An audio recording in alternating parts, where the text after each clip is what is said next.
Et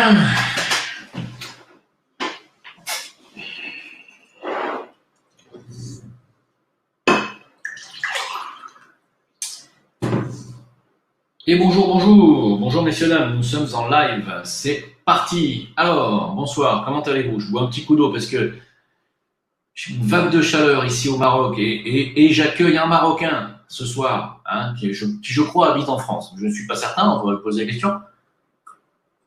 Vague de chaleur, disais-je, sur le Maroc.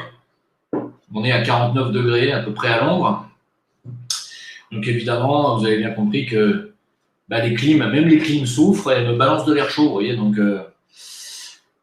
fait chaud. Voilà. Bon, c'est pas grave. Il fait beaucoup moins chaud que dans les cathédrales, vous l'avez compris. Je pense, je suppose, j'espère que de plus en plus de personnes commencent à comprendre ce qui se passe. Les cathédrales, les églises, ça n'est pas auto-inflammable. Et pour une fois, ils admettent la possibilité d'un incendie criminel.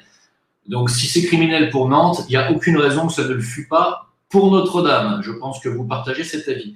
Bien entendu que c'est criminel, bien entendu qu'on est à plus de 900 lieux de culte chrétiens profanés par an, que tout ceci n'est pas le fait des musulmans de France, je vous le signe. Je sais qu'aujourd'hui, vous avez tous la haine contre les arabo-musulmans et les racailles en général, même si on ne peut pas les mettre dans le même panier. Les arabo-musulmans ne sont pas des racailles. Il y a des racailles parmi les arabo-musulmans, c'est pas pareil. Je sais que vous avez tous la haine après le meurtre du chauffeur de bus, de la policière, de tous ces jeunes qui se font assassiner. C'est fait pour, hein, c'est pour ça qu'on ne les punit pas, qu'on n'en parle pas dans les médias. Le but du jeu est de vous créer la haine anti-islam, c'est pas la première fois. Hein. Rappelez-vous les attentats d'avant. Là, bien entendu, le but du jeu est que les Français blancs s'affrontent avec les Français noirs, puis les Français arabo-musulmans. C'est une évidence. Pourtant, je vais poser la question à Jacob Cohen tout à l'heure, on va voir son avis là-dessus, mais ce ne sont pas les musulmans qui refusent la chrétienté, ce ne sont pas les musulmans qui refusent Jésus comme le Messie, ce ne sont pas les musulmans qui refusent la Vierge Marie comme prophète. D'accord ? Donc, ceux qui en ont après la chrétienté en France, ce ne sont pas les musulmans. Ça n'est pas possible. Voilà, donc, il faut dire les choses et donc essayer de comprendre que ce qui se passe en France n'est pas que le fait de la France, puisqu'il y a quelques jours en arrière, 3 lieux de culte, 3 églises américaines ont également cramé. Et il n'y a pas là-bas d'islam spécialement présent ou omniprésent. Donc, on est bien dans une ère totalement sataniste, hein, il faut le dire, et tout ce qui est symbole lumineux qui représente le divin, qu'il soit d'ailleurs chrétien ou musulman, se fait littéralement détruire ou diaboliser. On a diabolisé l'Église, on a diabolisé le catholicisme, on a diabolisé et infiltré le Vatican, on diabolise les prêtres, hein, en les défroquant en disant que ce sont des pédophiles, tous en masse, alors que c'est un tout petit pourcentage. Et on fait pareil avec l'islam, en disant que l'islam est la religion du diable, que ce sont des poseurs de bombes et des égorgeurs. On fait exactement la même chose. Alors, qui a intérêt à diaboliser l'islam et, on va dire, à désinformer sur la chrétienté, puis à cramer les lieux de culte, chrétiens et musulmans d'ailleurs? Qui a intérêt à faire ça? Peut-être, je ne sais pas. Jacob Cohen, j'espère qu'il aura une réponse à nous donner à cette question. Donc on l'attend, on a fait un petit essai de connexion il y a 1 heure, ça fonctionnait, donc je lui ai donné le lien il y a quelques minutes, il devrait plus tarder, voilà, ça devrait être bon. Donc on va attendre, non, je ne l'ai pas donné, non. Je dis des bêtises,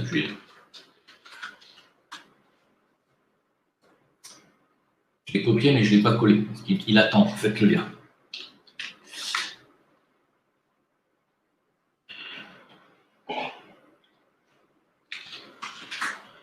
Voilà, je viens de lui donner le lien, évidemment, ce sera plus facile si je donne le lien, hein, évidemment.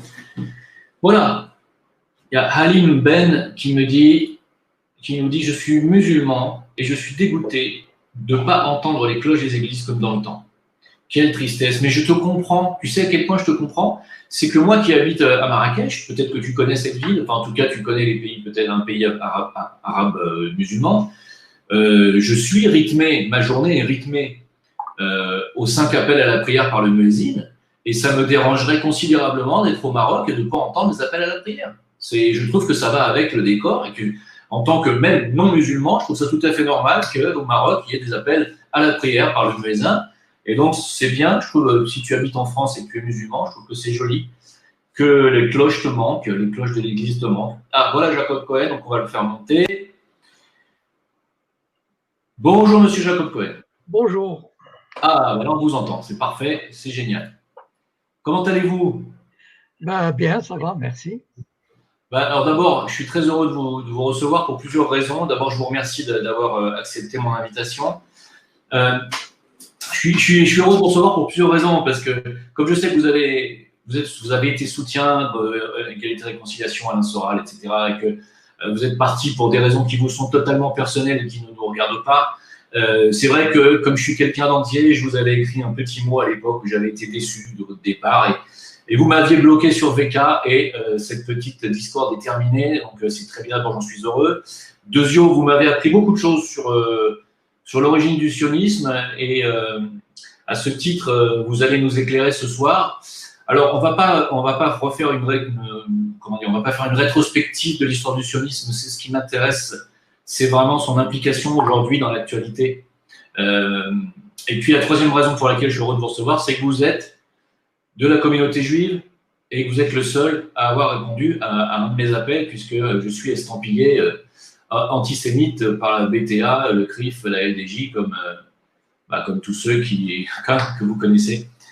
Voilà, donc en tant que soutien de Dieudonné, Stéphane Blake est mon ami, et qui vous salue. Il voulait passer ce soir, mais il ne peut pas parce qu'il fait un concert à Istanbul. Donc vous avez le salut de Stéphane Blake. Voilà. Bien, je le salue. Alors, Jacob, je peux vous appeler Jacob? Oui, oui, bien sûr. Ok. J'ai tout un tas de questions. Je vous en prie. On va essayer d'aller au fait. Moi, je vous ai entendu sur l'origine du sionisme. Pour vous, le sionisme, à la base, a été créé par des juifs polonais, des juifs russes. Oui. Et c'était avant tout un idéal politique. Il y avait, selon ce que vous dites, la base du sionisme n'était pas du tout religieuse. C'était pas religieuse. Alors, attendez. Il y a la part religieuse qui a toujours existé, mais qui n'a jamais été efficace. C'est-à-dire, c'était des rêveurs. Et pendant 2000 ans, il y a des juifs, de tout temps, ils ont rêvé. Bon, mais ça, si on aurait pu continuer à rêver pendant 2000 ans encore, s'il n'y avait pas eu cette force de frappe politico-économique et stratégique communiste qui est partie de Russie et de Pologne, fonder les structures du futur État. C'est ça, pour moi, le sionisme qui a réussi, ça veut dire qui a donné le résultat. Voilà. C'est pour ça que je dis l'origine du vrai sionisme, ça veut dire qui a abouti, il vient de là, voilà. Voilà, donc la base, pour vous, elle est plutôt marxiste, en fait. Oui, parce que ceux qui sont partis, en fait, pourquoi ils sont partis en Palestine? Parce que là, les Juifs Polonais et Russes souffraient de l'antisémitisme. Bien. Il y a eu, pour vous donner une idée, plus de 2 millions de Juifs de ces régions qui sont partis en 30 ans vers les États-Unis. Beaucoup de Juifs, polonais ou russes, se sont impliqués dans la révolution communiste qui avait lieu avec Lénine, Trotsky, etc. Mais une poignée d'entre eux avaient conclu qu'on ne pouvait pas ni aller aux États-Unis, ni faire la révolution communiste pour supprimer l'antisémitisme, mais nous allons créer un homme nouveau, un juif nouveau, marxiste, lutte des classes, prolétariat, etc. Voilà. Mais aujourd'hui, on va dire le sionisme israélien est quand même mélangé de talmudisme. Il y a un idéal messianique. Ah oui, mais il a beaucoup évolué, évidemment. Si vous voulez, au départ, le lien avec la Bible, avec l'histoire juive, était totalement ténu. Le lien était à peine, dit, murmuré pour créer une espèce de de base de données, une base juridique ou idéologique. Mais en fait, tous ces gens-là étaient des athées. Et d'ailleurs, je vous ferai remarquer que tous les religieux, tous les rabbins, tous les mouvements religieux, jusqu'en 1948, étaient à 99% antisionistes, contre l'idée même d'un État juif. Et pour vous donner une idée, par exemple, quand Herzl a voulu faire son congrès sioniste, qui a eu lieu à Bâle en 1897, il devait avoir lieu à Munich. Et tout l'establishment religieux allemand de Munich s'est opposé à la venue des sionistes. Donc, ils sont allés en Suisse. Moi, je me souviens au Maroc, les rabbins nous mettaient en garde contre les sionistes, parce que c'était des athées, c'était des renégats. Donc, en fait, l'évolution du sionisme, et d'ailleurs, les sionistes avaient un mépris énorme pour les juifs de la diaspora. Ils détestaient les gens qui parlaient yiddish. Vous savez que Ben Gurion avait interdit les représentations théâtrales en Israël pendant 20 ans en yiddish. Donc en fait, la religion n'est venue qu'après la conquête de la Cisjordanie en 1967. Et c'est là où il y a eu, comment dire, un développement extraordinaire dans le sens du nombre de ces mouvements religieux. On les appelait les nouveaux pionniers. Comme c'était des gens qui faisaient 10, 12, 14 enfants par famille et des gens qui se convertissaient, ils sont passés de 1% à peu près 20%, 25%. Donc c'est une évolution récente. Si vous voulez, Ben Gurion aujourd'hui, il doit se retourner dans sa tombe en imaginant ce qu'est l'Israël d'aujourd'hui par rapport aux rêves qu'il avait. Et aujourd'hui, vous estimez aujourd'hui au sein de la communauté juive, vous estimez le nombre de sionistes à 25% seulement? Pardon? Au sein de la communauté juive mondiale aujourd'hui, vous estimez… mondiale? Ouais. Moi, je dirais qu'il y a à peu près… attendez, les juifs en Occident n'ont jamais été sionistes. C'est-à-dire dans le sens où ils n'ont jamais voulu partir en Israël. Ils n'ont jamais voulu réaliser l'idéal sioniste. Où est-ce qu'Israël est allé chercher les habitants? Dans les pays arabes, en URSS et en Afrique. Mais en fait, les juifs français, les juifs anglais, les juifs américains, argentins, brésiliens, même les Marocains, ils n'ont jamais voulu partir en masse réaliser l'idéal sioniste. L'idéal sioniste est resté une lubie. Voilà. Et donc, aujourd'hui, moi j'estime qu'il y a à peu près, mettons en France, un tiers des Juifs qui seraient, comment dire, sionistes, c'est-à-dire favorables à Israël, etc. Mais les 2 tiers seraient plutôt indifférents ou hostiles. Ah, c'est quand même un chiffre intéressant. Parce que moi, je connais pas mal de Juifs marocains qui sont partis en Israël et qui en sont revenus, qui sont revenus s'installer au Maroc parce que pour eux, c'est beaucoup trop radical. C'est un pays, pour eux, qui est invivable. Il y a un fanatisme terrible. Oui, tous les Juifs du Maroc, enfin, quand je dis tous, il y a pu y avoir… Vous savez, j'ai fait partie d'un mouvement sioniste au Maroc pendant 4 ans, un mouvement clandestin, entre 16 et 20 ans. Et donc, j'ai vu l'action du Mossad et de l'agent juif. Il y a un livre très intéressant que je conseille, c'est Hassan II et les Juifs, le nom me reviendra tout à l'heure. Et le Mossad et l'agent juif ont fait des pieds et des mains pour faire partir les Juifs qui ne voulaient pas partir. Ça a été un travail terrible d'influence, de pression, etc. Il a fallu que le Mossad fasse couler un bateau avec 43 réfugiés juifs au large d'Al-Hoceima par une nuit de tempête pour obliger Hassan II à ouvrir les frontières et laisser les Juifs partir. Sans passeport, sans extrait d'acte de naissance, sans aucun document. Mais en fait, pendant de 48 à 61, on peut dire que le Mossad et l'agent juif ont réussi à faire partir peut-être 10% des Juifs marocains. Moi, j'ai vu leurs efforts de propagande et de pression pour faire partir ces Juifs. Et même beaucoup auraient voulu retourner au Maroc. Mais à l'époque, quand ils étaient là-bas, on leur disait, vous savez, ici, on est libre. Si vous voulez rentrer au Maroc, vous nous payez les frais que nous avons dépensés pour vous. Bon, vous imaginez une famille de 10 personnes, les billets de bateau ou d'avion, etc. Comme c'était les plus pauvres qu'on avait emmenés, évidemment, ils n'avaient aucun moyen de payer. Et donc, ils sont restés contraints et forcés. Et c'est ça qu'il faut comprendre. Et puis, le temps a fait son œuvre. Toute ma famille est partie en Israël, je sais ce que c'est.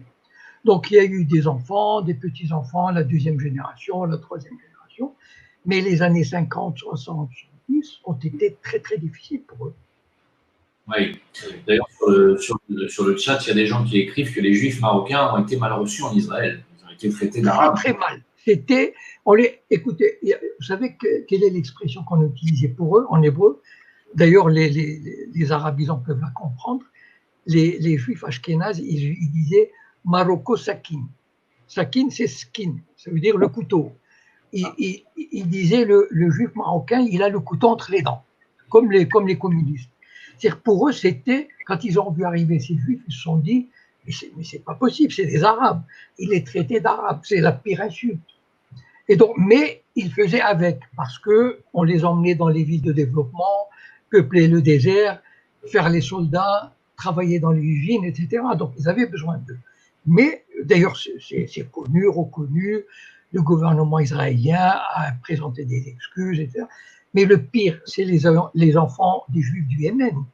Des milliers d'entre eux ont disparu. Quand des femmes allaient accoucher dans les hôpitaux, on leur disait votre bébé est mort et ils le donnaient à des familles ashkénazes pour échapper, pour arrêter parce que c'était la hantise. Vous imaginez un peu, vous savez, les sionistes qui étaient là-bas dans les années 20-30, c'est un peu comme les Européens. Et ils considéraient ceux qui arrivaient des pays arabes comme les indigènes, avec tout le mépris que cela peut avoir. Moi, je vous ai entendu dire que les sionistes considèrent les Arabes comme des animaux. En tout cas, pour eux, ce n'est pas des humains. Est-ce qu'ils pensent à la même chose des autres goïs, c'est-à-dire des Blancs? Tout à fait. Tout à fait. Bon, d'abord, la Torah, la Bible, c'est probablement le texte le plus raciste qu'on puisse imaginer. Moi, quand on parle du Coran, je rigole. Parce que franchement, il n'y a même pas le centième de ce qu'il y a dans les textes religieux. Vous savez, j'étais religieux, je faisais les prières, et dans les prières qui se répètent 3 fois par jour, on disait mon Dieu, massacre les goïms, envoie-leur des maladies, et ceci, et cela. Je prends un exemple comme ça, dans la Bible, si un juif, il s'adresse aux juifs, si vous avez un esclave juif, il faut le libérer au bout de 7 ans. Mais si vous avez un esclave goy, vous pouvez le garder 49 ans. Et ainsi de suite, pour l'usure, enfin pour tout, il y avait, ne vous mélangez pas, ce sont des êtres impurs. Il y a un racisme, comment dire, fondamental qui est ancré dans la religion juive, c'est évident. Et les Israéliens, c'est ça qui est surprenant, c'est-à-dire les sionistes qui étaient arrivés dans les années 20-30, je vous ai dit qu'ils étaient pétris d'idéologie communiste, révolutionnaire, trotskiste, etc. Et pourtant, ils avaient une chose, c'est que un trait commun, ils détestaient les Arabes. Ils ont dès le départ, dès les années 1920, 1930, ils ont créé une société juive en dehors des Arabes. C'est-à-dire des écoles juives, des syndicats juifs, etc. Même les kibbutzim. Vous savez, ces kibbutzim, ces centres où on partage le travail, d'égalité, etc. Les kibbutzim, on interdisait à un arabe de devenir un membre du kibbutz. Donc en fait, dès le départ, ils avaient ce caractère ethnique très prononcé de refus de l'arabe. Et ça, c'est resté, un Israélien, d'ailleurs, après l'indépendance, la création de l'État d'Israël, cet État a créé 2 circuits parallèles d'éducation. C'est probablement le seul pays au monde où il y a 2 systèmes d'éducation séparés par l'ethnie ou la religion. Il y a un système d'éducation juive de la crèche jusqu'au bac et un système arabe de la crèche jusqu'au bac. Ce qui fait que Israël a cette particularité, j'y suis allé au moins une dizaine de fois, ils ont réussi il y a 20 à 25% de non-juifs en Israël. Eh bien, vous avez l'impression qu'il n'y a pratiquement pas de non-juifs. Ils ont réussi à les parquer dans des villes à eux, et un arabe qui veut habiter dans une ville juive, il ne peut pas. On fait tout pour lui mettre des bâtons dans les roues. Et dans la nouvelle loi sur la nation du peuple juif, c'est reconnu par la loi qu'une ville juive peut interdire à un citoyen israélien arabe de s'installer dans cette ville. Donc en fait, c'est un racisme. Bon, malheureusement, nos médias, qui sont contrôlés par qui vous savez, je ne vais pas vous faire un dessin, empêchent, les médias ne veulent pas que des choses comme ça soient connues et répandues. Mais en fait, c'est un État qui a officialisé l'apartheid mais pas à la manière de l'Afrique du Sud. Et en cela, je dis que les sionistes sont d'une intelligence et d'un génie remarquable. Le génie du mal, moi je les appelle le génie du mal, mais un génie remarquable. C'est-à-dire qu'ils ont réussi le tour de force extraordinaire de parquer 20 à 25% d'Arabes. On ne les voit pas. Vous vous baladez à Tel Aviv, à Rishon LeZion, à Ashdod, où vous voulez, vous ne voyez pas d'Arabes, sauf s'ils sont là pour faire garçon de café ou plongeur. Mais après, ils retournent chez eux. Mais selon ce que vous nous dites, ces propos racistes anti-Goïm, c'était déjà écrit dans la Torah. Donc dans le Talmud, tout ce qui est écrit dans le Talmud et qu'on nous présente comme étant extrêmement raciste, que Jésus doit bouillir dans un marmite d'excréments, que sa mère est une prostituée, etc. Tout ça, c'est vrai, non? Tout à fait. Mais écoutez, vous prenez, je vais vous donner un exemple. Vous savez, il y a deux grandes autorités spirituelles en Israël. Il y a le grand rabbin Ashkenaz et le grand rabbin séfarade. Le grand rabbin séfarade s'appelait le Rav Ovadia Yosef, une très très grande autorité spirituelle. D'accord? Bien.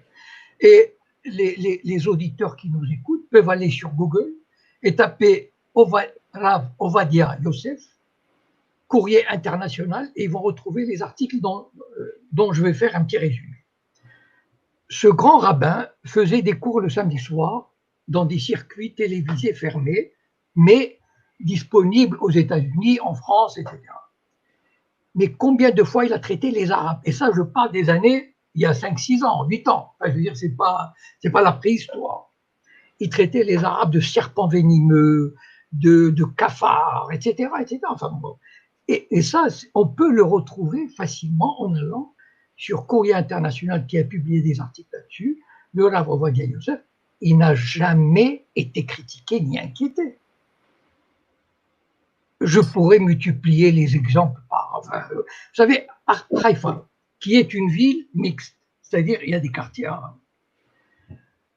C'est-à-dire c'est un racisme qui existait pas.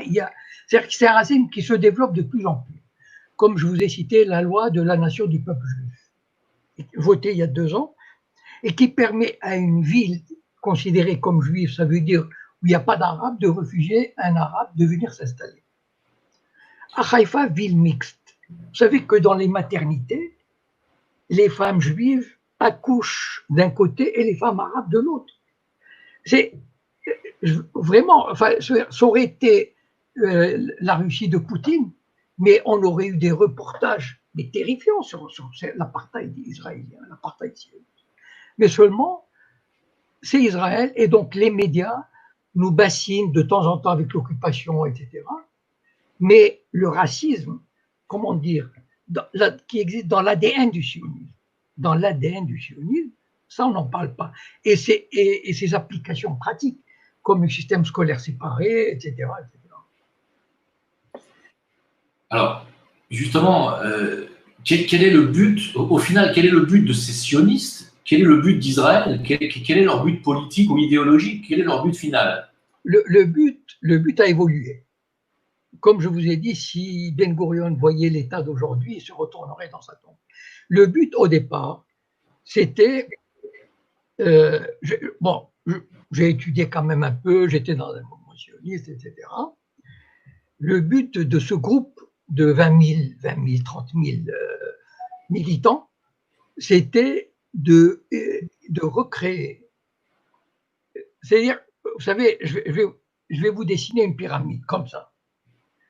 Leur image de marque, c'était ça, c'est-à-dire leur slogan. Le peuple juif a une pyramide inversée, c'est-à-dire un peuple normal vit sous cette forme-là, c'est-à-dire à la base, il y a les paysans, les ouvriers, les fonctionnaires, etc. Et au sommet, il y a les intellectuels. Pour ces gens-là, la pyramide juive était inversée, c'est-à-dire il y a à la pointe, il y a très peu de paysans, très peu d'ouvriers, très peu de militaires, et en haut, il y a énormément d'intellectuels. Et ils voulaient renverser cette pyramide. Ça veut dire créer une espèce d'un nouveau juif, comme on disait, un nouvel homme communiste, qui serait ouvrier, paysan, militaire, etc. Ça, c'était l'idéologie de base. Au départ, c'était ça. Bon, maintenant, une fois qu'ils ont conquis la terre et chassé les Palestiniens, au départ, les sionistes, ils rêvaient déjà de s'établir dans toute la Palestine et même au-delà du Jourdain. Si vous regardez les cartes des nationalistes juifs des années 20, ils incluaient toutes ces cartes, la partie est du Jourdain. Ça veut dire qui inclut aujourd'hui, qui est sur la Jordanie. Et il y avait même eu des kibbutzim. Vous savez, les sionistes ont été très intelligents, enfin très, très malins, ils ont organisé les kibbutzim de manière très stratégique, sur des sommets de collines, pour entourer des villes arabes, etc., de manière à tisser une toile d'araignée. Et le jour venu, soulever tout ça et chasser les Arabes qui seraient à l'intérieur de cette toile d'araignée. Et donc, ils ont établi des kibbutzim déjà à l'est du Jourdain, parce qu'ils pensaient que cette partie-là allait faire partie du futur Israël. Mais le mandat britannique n'incluait pas la Jordanie. Et donc, ils ont été obligés de retirer ces kibbutzim. Donc, au départ, il y avait cette idée de communisme, mais aussi d'un État racialement pur, ça veut dire sans pratiquement, ils ont d'ailleurs failli réussir avec les Palestiniens, et qui vivrait, l'idéal sioniste, c'était un pays qui vivrait sur le pied de guerre permanent. C'est pour ça que je dis, enfin j'ai dit dans certaines vidéos, que les sionistes ne peuvent jamais faire la paix. Ça veut dire qu'ils ne peuvent pas vivre comme entre la France et l'Allemagne, poser des armes et vivre de manière pacifique. Voilà. C'est un pays, c'est un système, c'est une idéologie qui doit vivre en état de guerre permanent. Et d'ailleurs, cet état de guerre, même s'il n'y a pas de guerre, il est entretenu. Il est entretenu par, on pousse un petit peu les Gazaouis à lancer des roquettes de temps en temps, on pousse les contrôles en Cisjordanie. Il faut entretenir toujours cette hantise, ce sentiment de militariste, de conquête. Et donc, bon, ça se voit d'ailleurs avec la Cisjordanie. Ils ont essayé avec le Liban, ils ont essayé avec le Sinaï. Vous savez que la guerre de 67, elle a été préparée des années à l'avance. Pourquoi je vous dis ça? Parce que ils avaient 2 espions, entre autres. Ils en avaient probablement d'autres. Mais ils ont eu un espion en Syrie qui s'appelle Eli Cohen, qui avait réussi à s'introduire dans les milieux les plus hauts de la stratégie militaire, etc. Et qui leur a fourni, mais ça se prépare des années à l'avance. Et au Caire, ils avaient un espion israélien qui s'était fait passer pour un Allemand. Et d'ailleurs, quand les Égyptiens l'ont arrêté, il avait dit « moi je suis un espion allemand ». Et donc il a eu la vie sauve. Bon. Mais ça, il a ouvert un centre hippique très très huppé, où tout le gratin militaire égyptien y venait, et c'est comme ça que les premières heures de la guerre de 67, qui étaient préparées minutieusement des années à l'avance, ont été en quelques heures, les Israéliens ont quasiment détruit toute l'infrastructure aérienne des 2 pays, parce qu'ils savaient tout. Donc, pour eux, c'était pas du tout, ils attendaient juste l'occasion. Et l'occasion leur a été donnée par Nasser, bon, qui a été manipulé. Enfin, en tout cas, il a fait probablement, il s'est avancé un peu vite, Et il y a eu cette guerre. Mais cette guerre était préparée parce que pour les sionistes, c'était des terres qu'il fallait prendre pour s'élargir, pour devenir la puissance. Pour eux, c'est, comment dire, être une grande puissance de tout temps, de plus en plus grande. Voilà, c'est ça, c'est un peu ça le moteur des sionistes. Mais pour être grand, ils ont quand même besoin de petits, si je puis dire. Donc, est-ce que leur but n'est pas de nous anéantir, nous les goïms, mais plutôt de nous mettre en esclavage, non? Ils contrôlent. Ça veut dire ils sont arrivés aujourd'hui. Ouais. Vous savez, de 48 à 67, aux années 70, Israël n'était pas du tout apprécié ni soutenu, à part la France. Ce n'est pas un pays qui est tous soutenu par la communauté internationale. Il ne faut pas oublier que Kennedy, c'est probablement pour ça qu'il a été assassiné, si Kennedy a voulu comment dire, empêcher l'Israélien d'avoir la bombe atomique. Ouais. Donc, Israël ne bénéficiait pas d'une grande aura, ne bénéficiait pas de soutien en dehors de la France. Mais c'est la guerre de 67 qui lui a ouvert. C'est-à-dire, la puissance israélienne est devenue de plus en plus grande au point d'en faire aujourd'hui un élément clé de la communauté internationale. C'est pour ça que les pays européens, la Chine, l'Inde, la Russie, lui déroulent quasiment le tapis rouge. C'est-à-dire, c'est un pays avec lequel il faut composer. Mais ça, c'est une évolution. Ce n'était pas du tout prévu au départ. C'était, vous savez, les années 50, 60, c'était un pays très pauvre. C'est un pays où il n'y avait quasiment pas de millionnaires. Enfin, c'était un pays vraiment, vraiment pauvre. Et donc, mais il est devenu par l'évolution des choses. Et si peut-être on peut ajouter, peut-être on aura l'occasion de parler des Sayanim, oui. mais à partir de 1959, le Mossad a créé le corps des Sayanim, c'est-à-dire à peu près entre 45 000 et 50 000 juifs de par le monde. Et pas n'importe qui, c'est-à-dire la classe moyenne supérieure aux ministres, présidents, etc., qui contrôlent, et ça, c'est 45 à 50 000 juifs sont en France, aux États-Unis, en Angleterre, etc., et qui sont placés dans les domaines stratégiques. La banque, la publicité, le média, les cinémas, etc.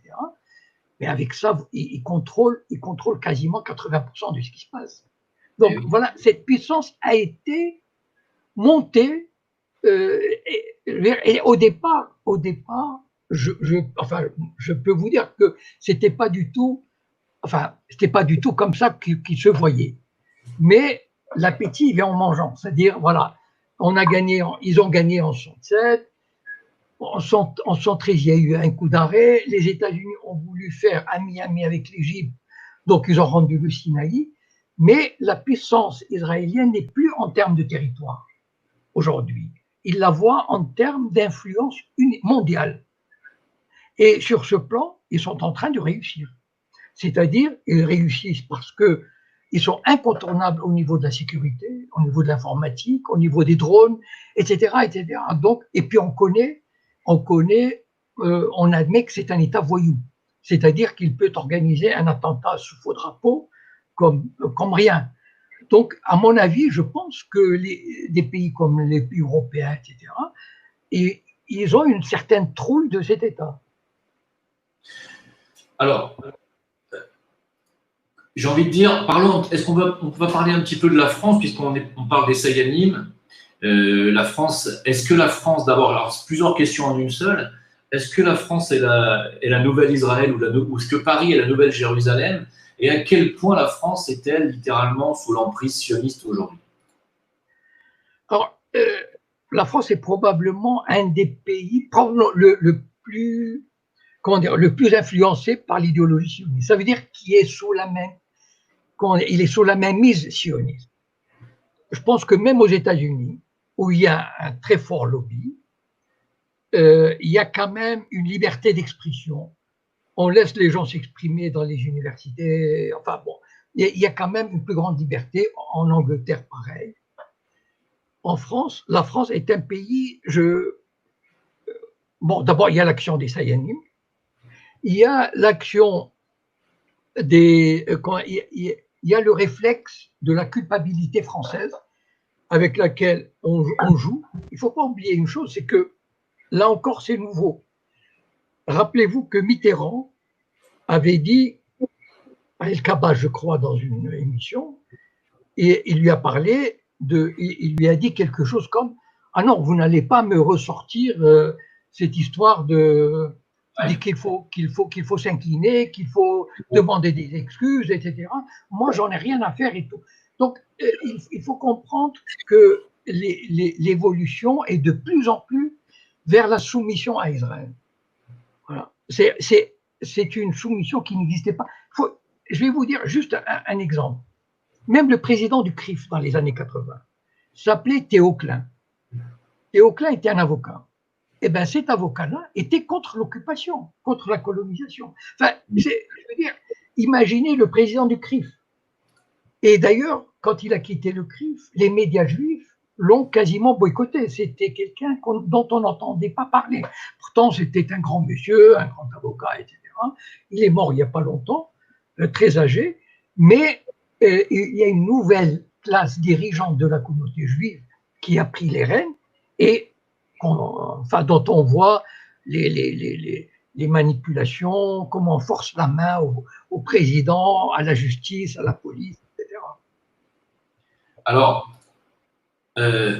puisqu'il y a quand même une énorme emprise sioniste en France, et il faut vraiment être aveugle pour ne pas la voir, du petit alerteur sur YouTube, comme je suis, jusqu'à des personnes plus influentes comme Stéphane Blay, Alain Soral, Dieudonné, bien entendu, qui est j'ai envie de dire, vraiment le représentant même de la dénonciation de l'emprise sioniste en France, avec des procès à l'appel, des peines de prison, en veux-tu, en voilà.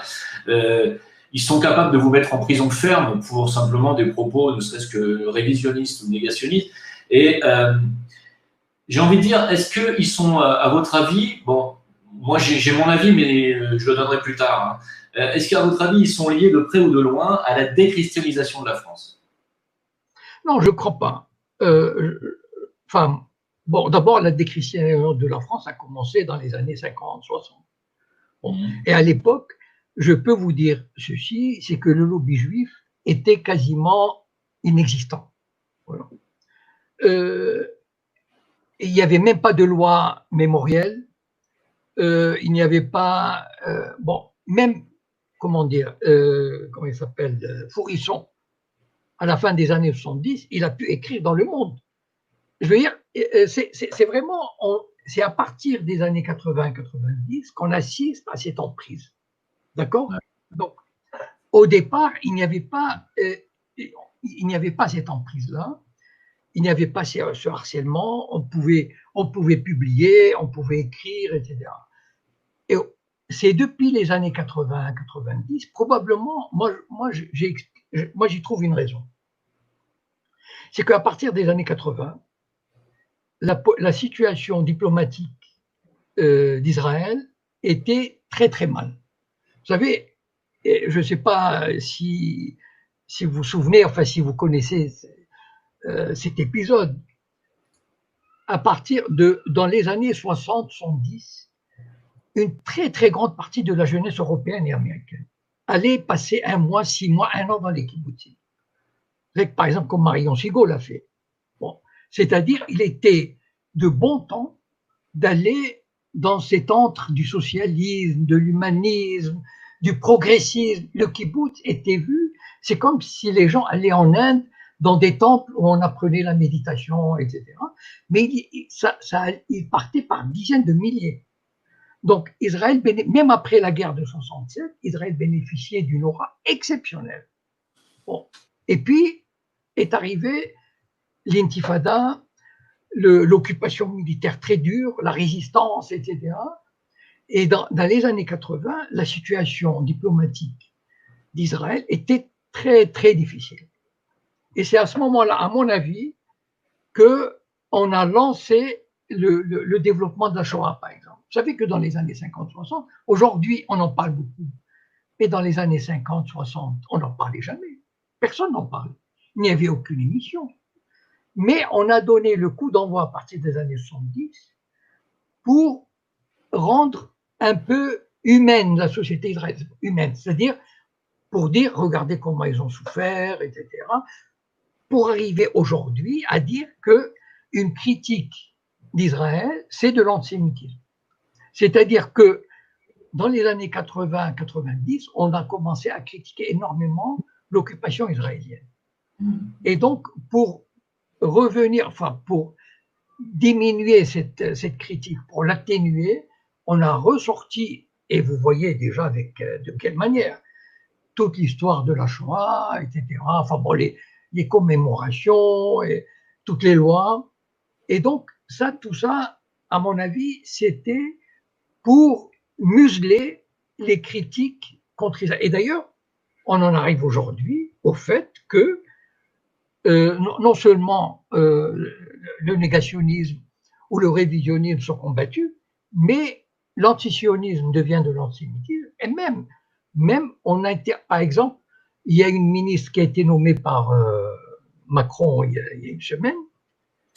J'ai oublié son nom, je crois que son nom c'était H-A-I, je ne sais pas comment ça se prononce, j'ai oublié son prénom, mais elle subit depuis quelques jours des attaques virulentes par le lobby judéo-sioniste. Pourquoi? Parce qu'elle a osé critiquer Israël. Je ne sais pas dans quel terme, je me souviens, enfin je n'ai pas lu, mais c'est aujourd'hui, toute critique devient, et on dit, elle va susciter l'antisémitisme dans les quartiers, etc. Donc tout se ramène, la Shoah est une vous savez, j'ai fait une conférence au Maroc il y a 1 an et demi sur l'Holocauste et l'agenda sioniste, où j'expliquais tout ça, comment l'Holocauste est utilisé pour la défense du sionisme d'Israël. Mais à votre avis, est-ce que le fait que leur influence s'accroît d'année en année, est-ce que ça va de pair avec l'endettement de la France qui est dû à la loi Rothschild 73, quand on connaît l'implication des Rothschild dans la création d'Israël, et pas seulement sur la City de Londres et la Federal Bank américaine, quand on connaît leur emprise générale et la façon dont ils ont utilisé l'usure, qui est encore une fois quelque chose qui est autorisé uniquement par Yahvé et uniquement contre les goïs et interdit dans les 3 religions monothéistes. Est-ce que vous pensez pas que c'est justement grâce à l'accroissement de cette dette qu'ils ont réussi à accroître leur emprise à la fois monétaire, financière et à la fois médiatique, en prenant vraiment le contrôle de tout grâce à la finance? Moi, personnellement, je ne crois pas. C'est-à-dire, si on se reporte à 1972-73, encore une fois, le lobby juif était très, enfin, c'est pas qu'il était faible, il était quasiment inexistant à l'époque en France. Et je ne crois pas que, je pense pas que Rothschild ait fait ça pour.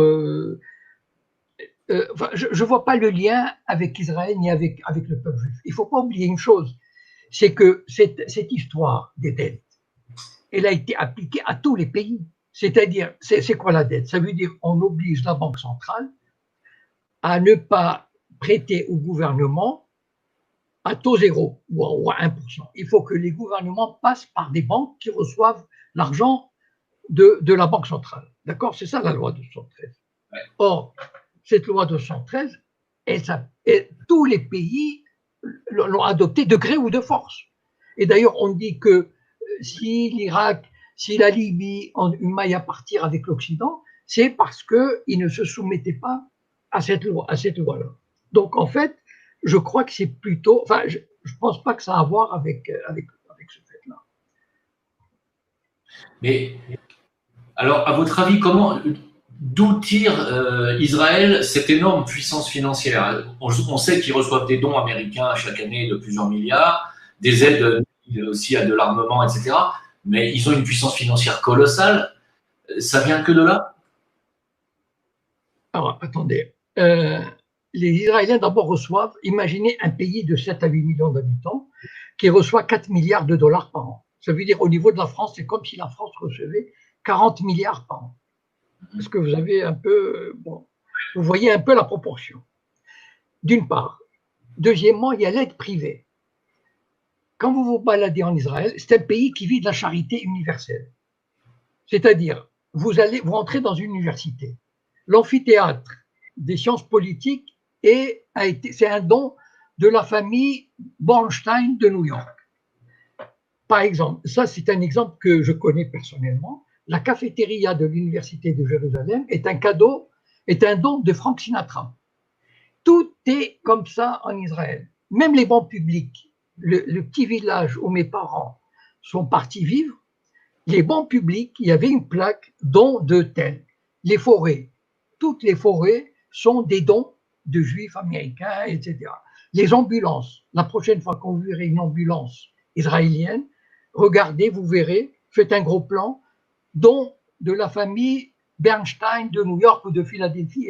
C'est un pays qui vit de la charité universelle. Donc, c'est un pays qui doit recevoir, probablement avec les 4 milliards du gouvernement américain, dans les 6 à 7 milliards par an, pour 7 à 8 millions d'habitants. Mais c'est vrai qu'il sait les utiliser. Bon, enfin, je veux dire, il en fait quelque chose. Bon, je connais des pays qui ont plus d'argent, mais ils n'en font pas grand-chose. Enfin bon, ça c'est une autre histoire. Donc, c'est ça et puis, il est devenu un exportateur d'armes. Aujourd'hui, Israël est quasiment dans le peloton de, je ne sais pas, 5e ou 6e exportateur. Il est exportateur dans les systèmes de sécurité, informatique, surveillance des aéroports, etc. etc. Donc, il a su créer des créneaux pour favoriser une espèce de connaissance technologique, des secteurs technologiques, et c'est de là que vient sa puissance. Voilà. Donc, en fait, finalement, ils s'autofinancent pratiquement grâce à leur génie aussi. Il y a aussi un génie juif. Il y a un génie. Il y a eu énormément, par exemple, vous savez, qu'il y a eu des startups israéliennes, parce que moi, je suis la politique un peu. Il y a eu des startups israéliennes qui ont été vendues à plusieurs milliards de dollars. Ça veut dire qu'on crée une startup, on crée un truc, et les grands, enfin les Facebook, etc., viennent, ils rachètent. Il y a des startups qui sont à 100 millions, 500 millions, 5 milliards, 10 milliards. Donc c'est quand même, voilà, c'est un pays qui a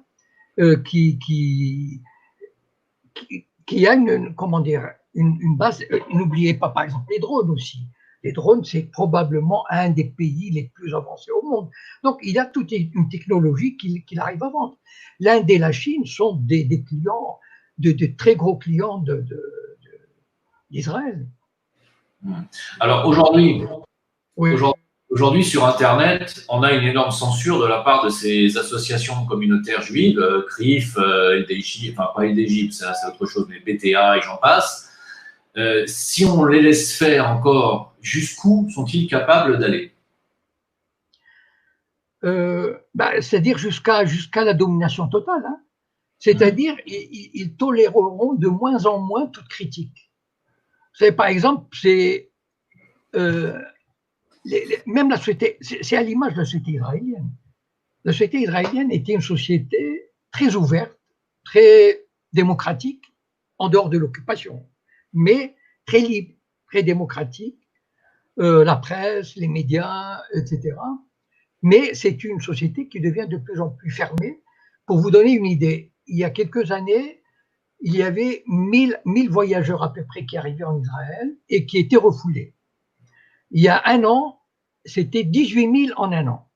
C'est-à-dire, par exemple, il y a une semaine ou deux, j'ai mis ça sur ma page Facebook, il y avait un journaliste de gauche qui a été exfiltré par la police parce qu'il a failli être lynché par une foule hystérique de droite. En Israël, il y a des centaines de militants, des militants de grandes organisations, comme Break the Silence, etc., Femmes en Noir et tout, qui quittent Israël parce qu'ils n'en peuvent plus, parce qu'ils savent qu'ils ne peuvent plus vivre dans ce pays. Donc, à l'image d'Israël, les sociétés, les lobbies juifs à l'étranger, notamment en France, deviennent hystériques, c'est-à-dire tolèrent de moins en moins la moindre incartade. Ouais. Moi, par exemple, vous savez que j'ai été condamné à payer une amende parce que j'ai publié quelques tweets par la LICRA. Donc, en fait, ils essayent d'étouffer toute critique. Et non seulement ça, mais ils essayent de semer la panique. Ça veut dire, il faut que chacun se dise, il ne faut pas que je critique Israël. Vous savez, moi, ce qui m'a frappé un jour, moi, j'ai commencé à m'intéresser aux Sayanim depuis une vingtaine d'années. Et à un moment donné, je me suis dit, mais comment ça se fait que je suis le seul, à l'époque, Facebook, YouTube n'existait pas, et je me disais, mais comment ça se fait que personne n'en parle? Mais parce que c'est quand même, il suffit d'ouvrir des livres, etc. Et bien parce que les gens ont peur, les journalistes, ils se disent, vous savez, quand j'ai publié mon livre en 2010, j'avais rencontré, j'étais membre à l'époque de l'Union des Juifs pour la paix, c'est une organisation juive antisioniste, à Paris. J'ai rencontré une journaliste de l'Humanité et je lui ai montré la 4e de couverture. Le livre devait sortir. Et elle a vu ça, elle m'a dit, oh, c'est très intéressant, envoyez-moi le livre, etc. Donc j'ai dit à l'armatan de lui envoyer ce livre, mais elle n'a jamais voulu en parler. Elle ne m'a plus répondu. Pourquoi? Parce que c'était de la bombe. La notion de Sayanim, c'est quoi? On m'a dit, mais Cohen, vous recréez le mythe des protocoles des sages de Sion. Ça veut dire c'est ce lobby juif mondial qui veut contrôler le monde. Et c'est une réalité, les Sayanim. Ça veut dire, vous savez, il y a un écrivain qui s'appelle Gordon Thomas. Il a interviewé tous les dirigeants du Mossad depuis 1959. Et le chef du Mossad de l'époque, Meir Amit, lui a dit, oui, j'ai créé le corps des Sayanim. Victor Ostrovsky, qui a quitté le Mossad, il parle des Sayanim. Mais imaginez, il y a même des organisations palestiniennes, comme la FPS, qui craignait, qui a dit à ses organisateurs régionaux, etc., il ne faut pas du tout inviter Cohen, il ne faut pas parler de son livre. Parce que parler des Sayanim, ça veut dire parler de cette espèce de toile d'araignée mondiale grâce à laquelle le lobby sioniste mondial contrôle, quasiment tire les ficelles de 80% des activités du monde. Et donc, c'est ça c'est ça, enfin, il y a eu même, moi j'étais franc-maçon. Au Grand Orient de France, il y avait une loge qui a été créée en 2002 qui s'appelle l'Étoile de la Paix et qui est une loge juive sioniste. On est venu me le dire, on est venu me le proposer et j'ai assisté à leurs travaux à l'époque. Donc, c'est vraiment une toile d'araignée qui est en train de s'étendre et qui, vous savez, le pouvoir, ça rend gourmand. Plus on a du pouvoir et plus on a envie de l'exercer. Et moins on tolère la moindre critique. Et c'est ce qui se passe en France. C'est-à-dire qu'il ferme par tous les moyens toute espèce de critique. Mais au sein même de l'organisation européenne… Pardon ? Oui. Attendez, je coupe le micro parce qu'il y a un retour. Au sein même de l'organisation européenne, il y a un comité juif consultant. Je ne connais pas, mais c'est possible, oui. Ah oui, non, je vous l'affirme. Il y a un comité juif au sein même de l'organisation. Oui, mais il y a un Parlement juif européen. Enfin, ils sont quasiment… Enfin, ils sont chez eux. Enfin, je veux dire, c'est pas… Alors, ma question est une question de goy de base, j'ai envie de dire. Quand on entend le général de Gaulle qui disait à l'époque le peuple juif est un peuple d'élite, sûr de lui-même et dominateur, c'est vraiment la description de ce que vous venez de faire des sionistes. Comment faire la distinction pour un goy entre le sioniste et le juif, qui ne l'est pas? Écoutez, d'abord, moi, je vous ai dit que le sionisme, c'est-à-dire pas en tant qu'idée, mais en tant qu'idéologie qui mobilise les foules, c'est une idéologie qui n'a pas du tout mobilisé les foules juives dans le monde. Voilà. C'est Israël, le régime sioniste a fait venir des juifs, des pays arabes, du RSS, d'Afrique, en leur mentant, en les arnaquant, en se jouant d'eux. En fait, le plus gros des troupes qui sont venues, c'était vraiment de l'arnaque. Regardez les efforts qu'on est en train de faire pour faire partir les Juifs de France. L'antisémitisme, etc. Combien partent? Pas tellement. Et puis finalement, combien reviennent? Ça, on ne vous le dira jamais. Donc en fait, et la différence, c'est que si un juif vit d'abord, à moins qu'il ne soit inscrit au CRIF et qu'il soit un Sayan et qu'il participe à la propagande sur Israël, etc., il y a, à mon avis, les 2 tiers des juifs sont, comme je l'ai dit tout à l'heure, ou indifférents ou hostiles. Donc, comment faire la différence? Moi, je ne sais pas, il faut peut-être. C'est pas évident du tout. Et non seulement c'est pas évident, mais en plus, on a envie de se demander, on se demande pourquoi la communauté juive qui n'est pas sioniste et qui ne se sent pas représentée ni par la LICRA, ni par le CRIF, ni par les autres, pourquoi ne prennent-ils pas la parole? Vous êtes le seul, hein, j'en connais pas beaucoup d'autres. Ah, il y en a peut-être 2, 3 autres.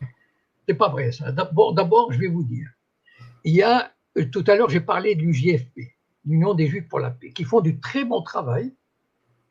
Seulement, ils sont peut-être 200 ou 300, je ne sais pas. Et moi, j'étais avec eux pendant 2 ou 3 ans, j'étais membre, et je suis parti pour des raisons que je pourrais expliquer après si vous voulez, mais qui n'ont rien à voir avec leur idéologie. C'est une bon, ces gens-là, on n'entend pas parler d'eux. Pourquoi? Parce que les médias ne leur donnent pas la parole.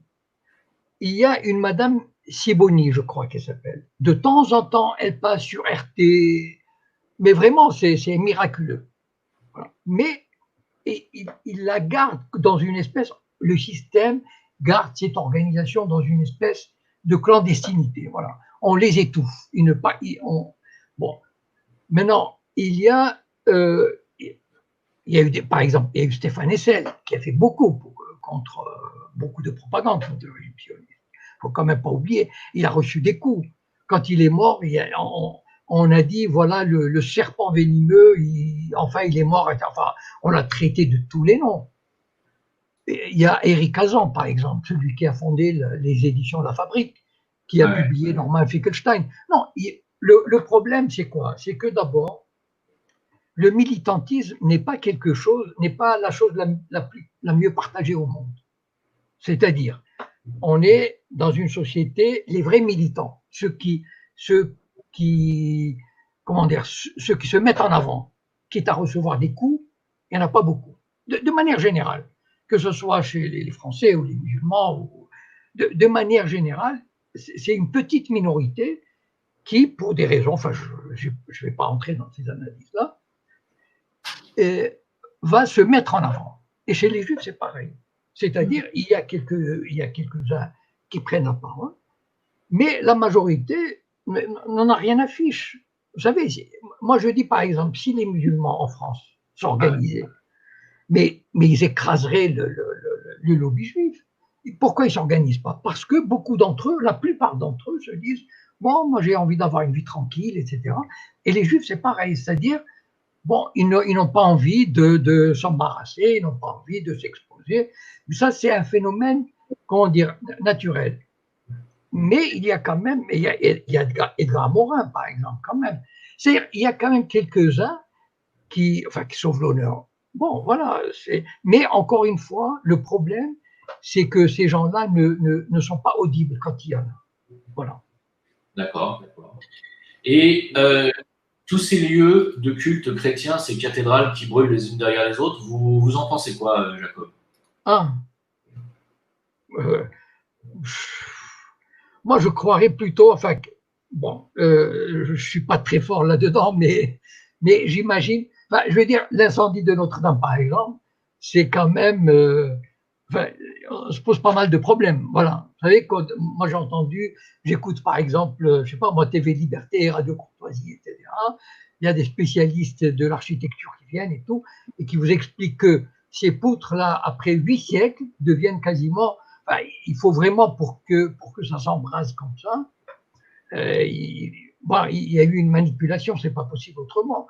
Et puis après, j'ai suivi pas mal d'émissions comme ça pour me tenir informé. Bon, on a dit par exemple que tous les architectes publics ont été interdits de parler aux médias, etc.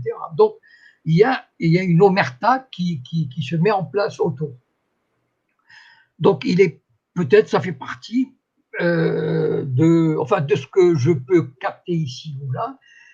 Peut-être ça fait partie d'un complot ou d'un plan mondial pour comment dire, pour s'acharner sur la communauté, enfin sur le peuple catholique, et lui enlever ce qui lui reste, dont par exemple les histoires de mariage, le genre, le mariage homo, etc., le parent, un parent, deux, enfin, tout est fait pour, comment dire, détricoter l'âme nationale chrétienne, l'âme nationale catholique, l'âme nationale protestante, et ce qui s'est passé à Notre-Dame probablement fait partie de ce plan. Bon, en tout cas, moi je le dis clairement, pour moi c'est une opération clairement israélienne. Hein, voilà. D'accord, moi je vous parle en tant que, disons, un auditeur qui essaye de comprendre les choses. Voilà. C'est-à-dire, j'écoute des radios ou des médias avec des experts et qui tentent de donner de donner des explications plus, comment dire, qui ne correspondent pas à la doxa officielle. Voilà. Alors, cette théorie du grand remplacement du peuple européen par des populations subsahariennes et asiatiques, le plan Kalergi, est-ce que vous y croyez et est-ce que vous pensez qu'il y a une volonté, encore une fois, peut-être des sionistes, de détruire les nations par un grand remplacement en continuant à détruire son identité nationale par des populations qui n'ont rien à voir culturellement et même religieusement? Bon, au départ, je ne sais pas, c'est au départ, moi j'ai vécu les années 50 et 60, je me souviens, dans la zone nord du Maroc, j'ai vécu à Tanger. Et je me souviens avoir vu dans la campagne autour de Tanger, il y avait encore des pancartes dans les années 50 et 60, invitant les jeunes locaux d'aller s'inscrire pour aller travailler en France. Bon. Donc la France avait besoin d'une main-d'œuvre étrangère, bon, qui faisait venir du Maghreb, d'Afrique, etc. Bon.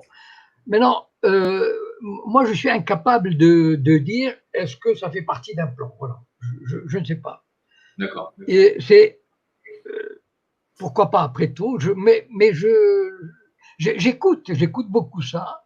Et c'est-à-dire qu'il y a des éléments qui tendent à, comment dire, par exemple, ce qui s'est passé il y a 4-5 ans, tout à coup, il y a eu 2 ou 3 millions qui sont arrivés, on ne sait pas comment, voilà, qui leur a donné la possibilité de venir avec un téléphone portable, etc., qui n'avaient pas l'air vraiment de réfugiés, c'est-à-dire sans femme ni enfant. Enfin voilà, bon, il y a certainement des éléments qui tendent à montrer qu'on veut affaiblir. C'est-à-dire, en fait, le but, et tout est fait pour affaiblir ces sociétés nationales. Voilà.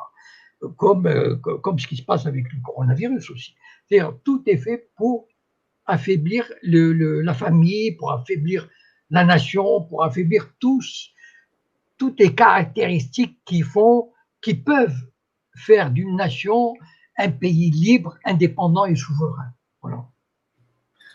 Je suis tout à fait d'accord. Et d'ailleurs, la majorité des ONG qui ont été chargées de passer des migrants vers l'Europe ont été en majorité financées par Soros.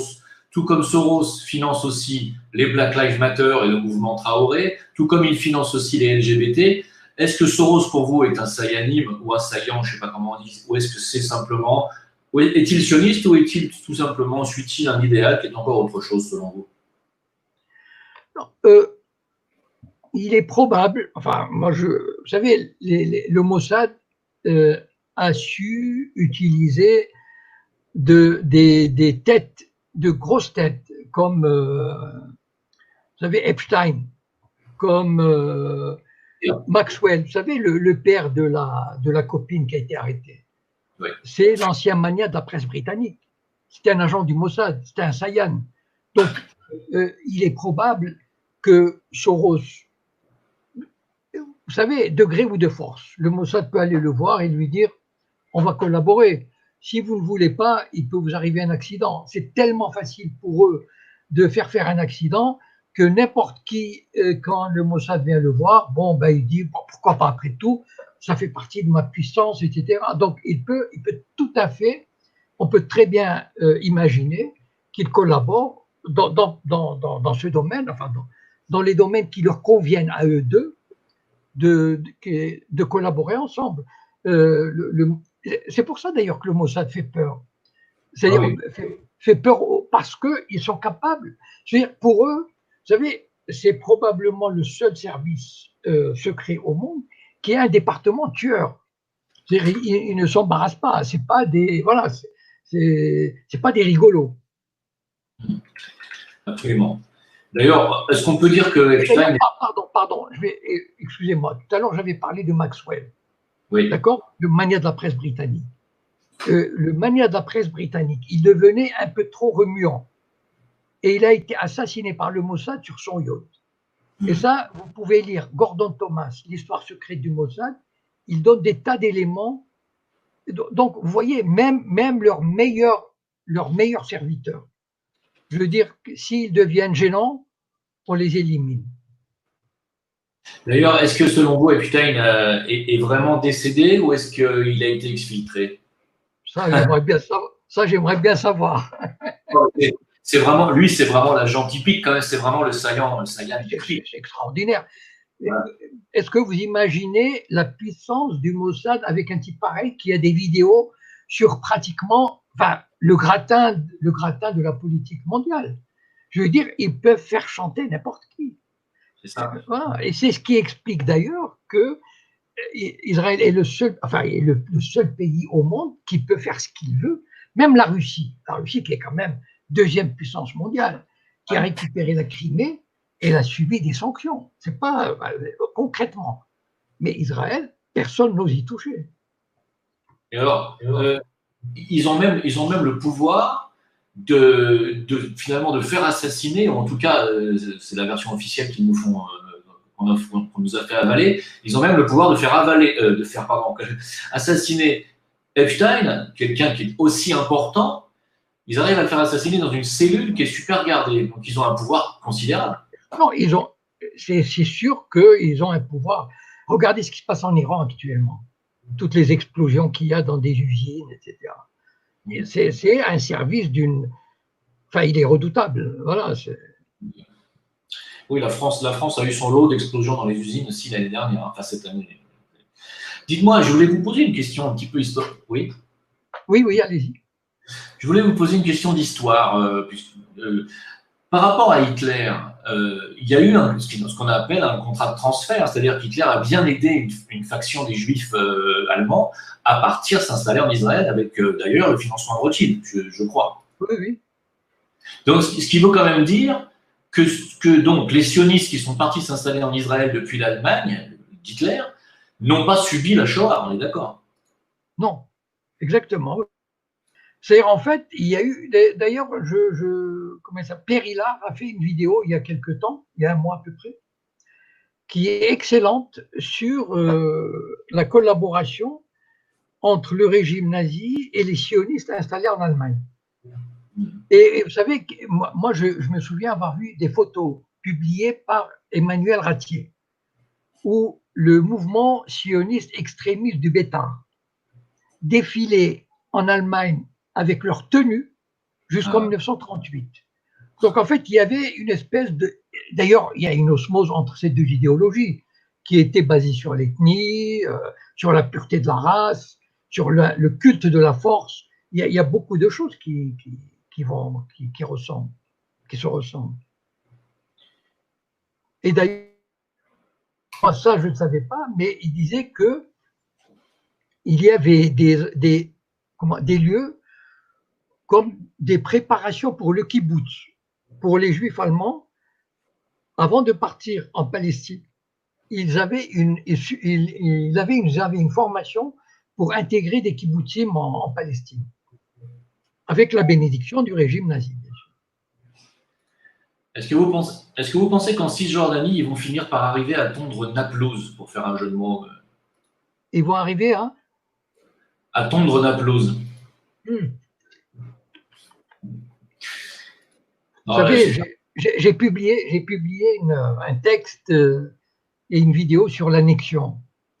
Mais pour moi, cette annexion, elle est, enfin, comment dire, elle est, c'est pas inutile, mais elle viendrait comme une cerise sur le gâteau. C'est-à-dire, la Cisjordanie est quasiment, elle est entre les mains du régime sioniste. Elle est enserrée. Il y a à peu près 800 000 colons sur ce petit territoire, sur 2,5 millions d'habitants, qui ont les meilleures terres, qui ont des routes parce qu'ils leur sont réservées, des autoroutes. Toutes les villes palestiniennes sont entourées par des implantations, par des colonies. Tout est surveillé. Vous savez, par exemple, vous avez entendu de ce système qui permet, avec le corona, on a appris qu'il y avait des applications pour surveiller les téléphones. D'accord? Mais ça vient des services secrets israéliens en Cisjordanie. Ça veut dire qu'eux, ils avaient cette possibilité de surveiller tout le monde, toute la population, tous les contacts, etc. Donc, en fait, si Israël ne prend... S'il y a un futur accord, les Palestiniens ne peuvent rêver que d'un bon tout-temps, en 2 ou 3 parties morcelées, avec un drapeau, on leur laissera le drapeau, et encore, même ça, je ne sais pas, je ne suis pas sûr qu'ils l'auront, mais le reste, ça veut dire les 2 tiers de la Cisjordanie reviendront aux Israéliens, ça, il n'y a pas de doute. Enfin, je veux dire, c'est pas, la question ne se pose même pas. Même la vallée du Jourdain, bon, aujourd'hui, le régime sioniste a reculé sur l'annexion, parce qu'il y a le corona, parce qu'il y a eu des réactions, mais c'est juste un coup d'attente, c'est tout. Mais c'est entre leurs mains et ils ne le lâcheront jamais. Mais alors, Jacob, comment ça va finir pour les Palestiniens? Et puis, surtout, finalement, comment ça finira pour les Goïs en général, à votre avis? Ah, on a un bug. Non? Zut, j'ai l'impression qu'on a bugué, dites donc.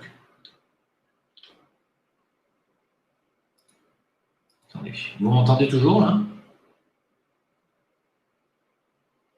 Je ne sais pas si ça a bugué ou si c'est Jacob qui a bugué. Peut-être, c'est l'un ou l'autre. Oui, c'est Jacob qui est... Voilà. Vous avez entendu? Les Palestiniens, ça va finir comme des réserves indiennes. C'est-à-dire, ils sont bien entourés, contrôlés, manipulés, etc. Ils servent de main-d'œuvre. Qui construit les colonies, qui construit les centaines de milliers de logements pour les colons en Cisjordanie? Ce sont les Palestiniens. Qui travaillent dans les usines des colonies? Ce sont les Palestiniens. Donc, en fait, c'est une réserve de main-d'œuvre docile. Et voilà, ça ne peut pas finir autrement. Mais moi, je dis une chose, c'est que les Palestiniens l'ont voulu. C'est-à-dire, ça remonte aux accords d'Oslo. Les Palestiniens ont accepté de se soumettre aux sionistes et de croire que les sionistes allaient leur donner un État. Et malheureusement, ils ont fait une erreur grossière, terrible, et ça fait 27 ans que ça dure, et ils n'auront rien du tout. Et d'année en année, le nombre des colons augmente. Et le problème, c'est ça le génie sioniste, le génie du mal. C'est que les accords d'Oslo ont permis à Israël de sortir la tête haute sur le plan diplomatique. Parce que, imaginez une chose, en 1993, l'Inde et la Chine n'avaient pas de relations diplomatiques avec Israël. Ils ont établi des relations diplomatiques grâce aux accords d'Oslo, parce qu'ils se sont dit, ah voilà, Israël, peut-être hypocritement, je m'en fiche, mais en tout cas, les Palestiniens ont déroulé le tapis rouge diplomatique au régime sioniste en le faisant passer pour un régime qui est prêt pour la paix. Et malheureusement, le régime sioniste, avec l'aide des Européens, qui casquent des centaines de millions d'euros chaque année pour maintenir la fiction d'une solution à 2 États, et malheureusement, il y a des larbins à la tête de l'autorité palestinienne qui font semblant de croire à un futur État palestinien, mais ils ne font qu'empocher le fric au détriment de leur peuple et en jouant le jeu des sionistes et de l'Europe et du monde entier. Parce que le monde entier, il en a marre, le monde entier, je dis les chancelleries du monde entier, que ce soit en Russie, en Chine, ils veulent en finir, voilà. Donc pas d'espoir pour un double État, pour un État palestinien, c'est mort. Mais pas du tout. Enfin, mais je veux dire, ça fait 27 ans que ça dure. Est-ce que, étudions l'histoire, il y a eu des guerres terribles, qui ont fini comment? En quelques semaines, on signe un traité de paix. En quelques mois, on signe un traité de paix. Entre Israël et l'Égypte, parce qu'ils voulaient arriver à un traité de paix. Ils l'ont signé en 6 mois. Pourtant, Israël a rendu le Sinaï et tout, en 6 mois. Alors, avec les Palestiniens, pourquoi ça dure depuis 27 ans? Seulement en 27 ans, le nombre des colons a été multiplié par 400%.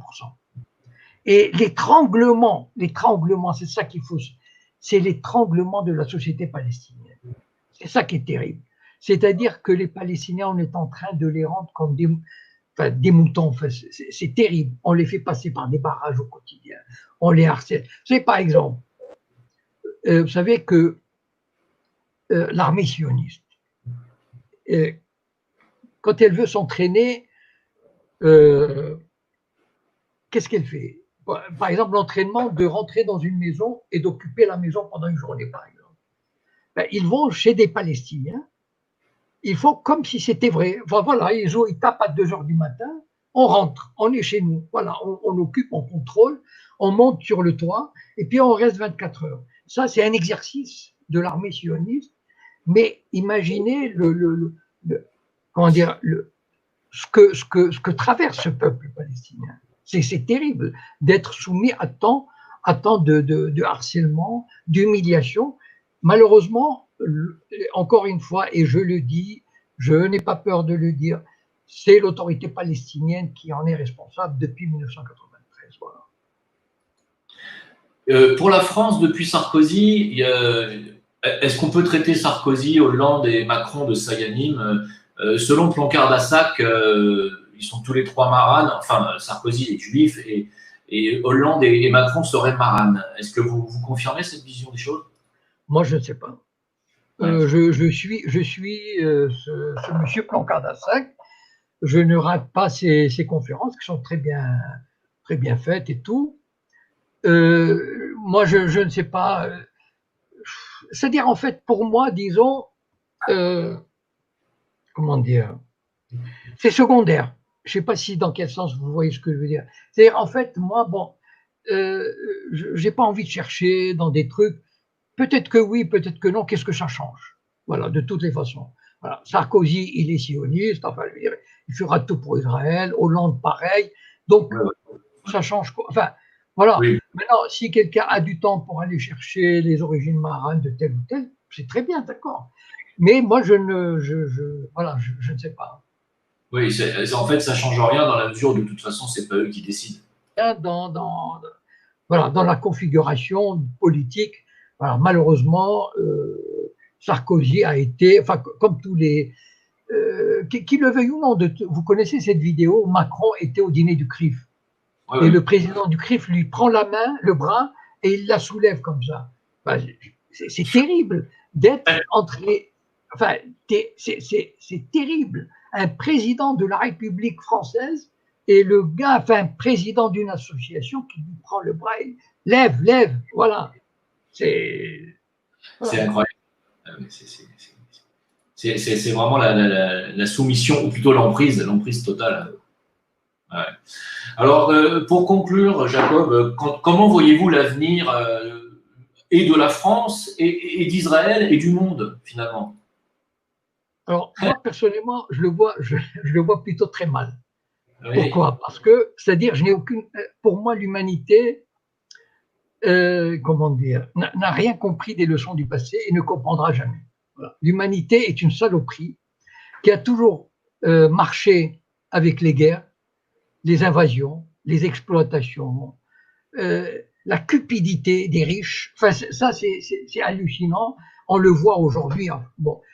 Et malheureusement, de plus en plus, il y a les oligarchies s'entendent. Enfin, il y a une oligarchie mondiale aujourd'hui qui a tendance à s'entendre pour dominer le reste du monde et en faire un peu le jouet avec les vaccins, avec le contrôle des réseaux sociaux, etc.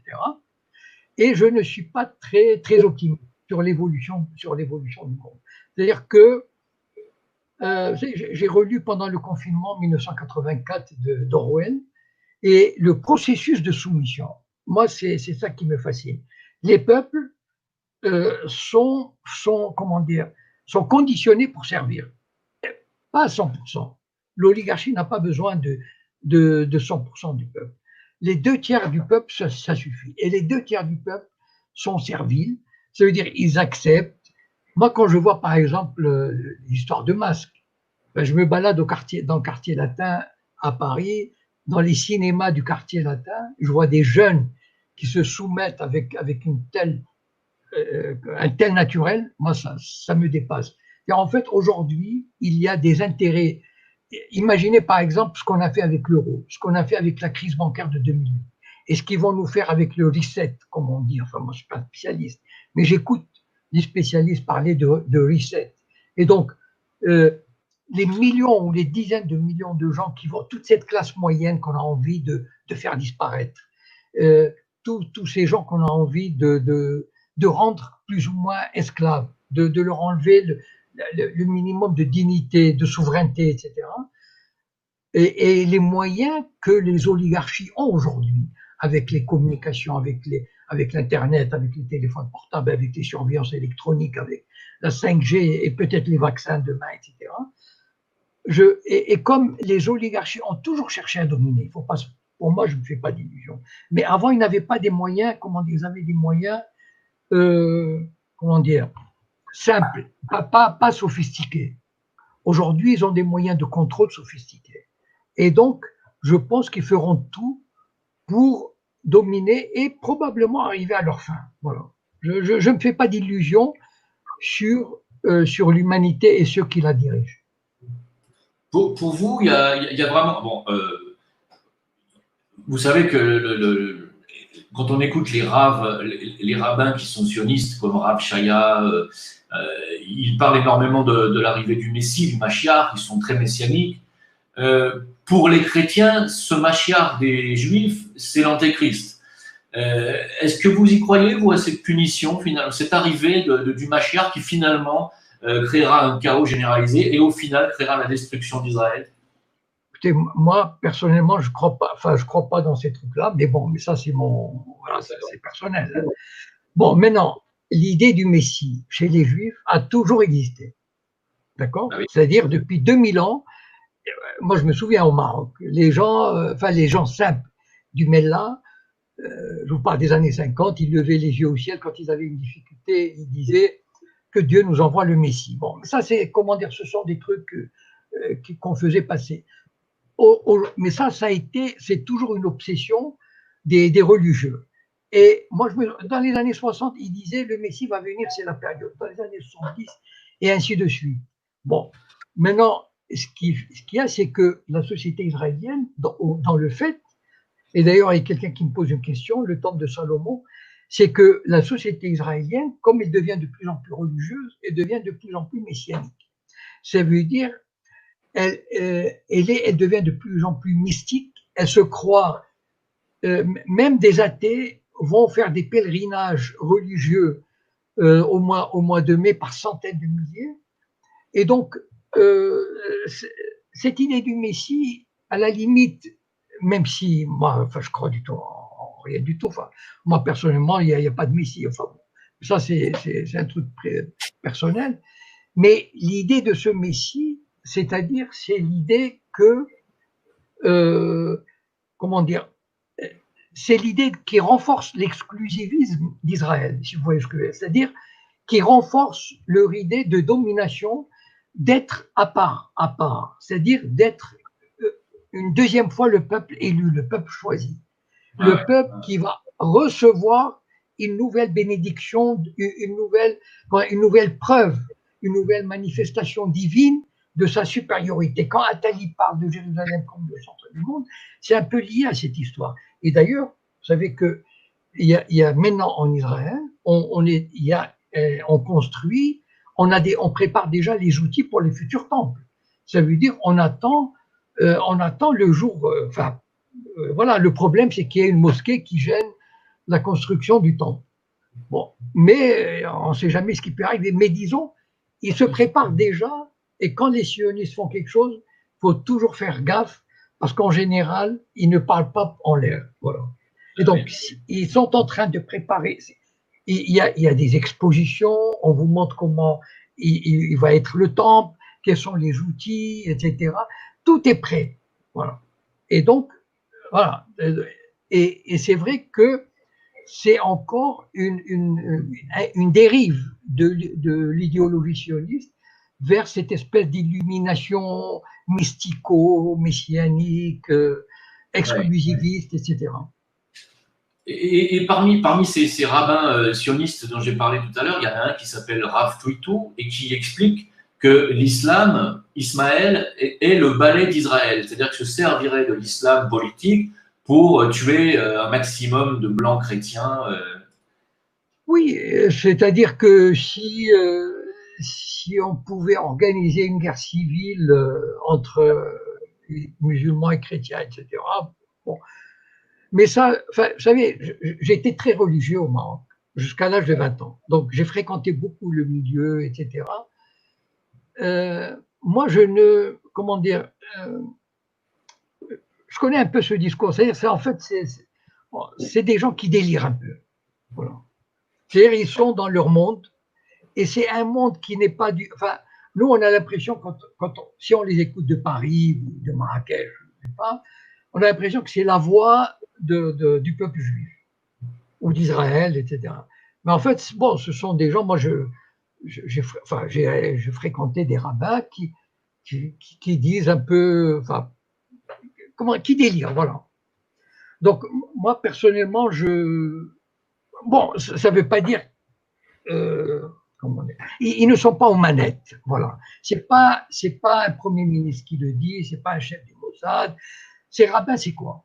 Ces rabbins dirigent les écoles religieuses, voilà. C'est-à-dire, ils sont enfermés 24 heures sur 24 avec 300 étudiants, voilà. Et c'est ça ce genre de rabbins. Ce sont pas ils n'ont aucune fonction. Ils ne sont ni députés, ils ne sont ni ministres, enfin, voilà, par exemple, il y a des ministres religieux, comme Ederi, par exemple, qui est d'origine marocaine, ministre d'Intérieur. Bon, il n'a jamais parlé de ce genre de truc. C'est un grand religieux, mais il n'a jamais parlé de ce genre de choses. Qu'est-ce que vous pensez Pardon, je vous ai coupé. Non. Qu'est-ce que vous pensez de Trump, par exemple? Vous pensez ils peuvent faire un contre-pouvoir à un moment donné face à Israël ou pas du tout? Enfin, à mon avis, oui.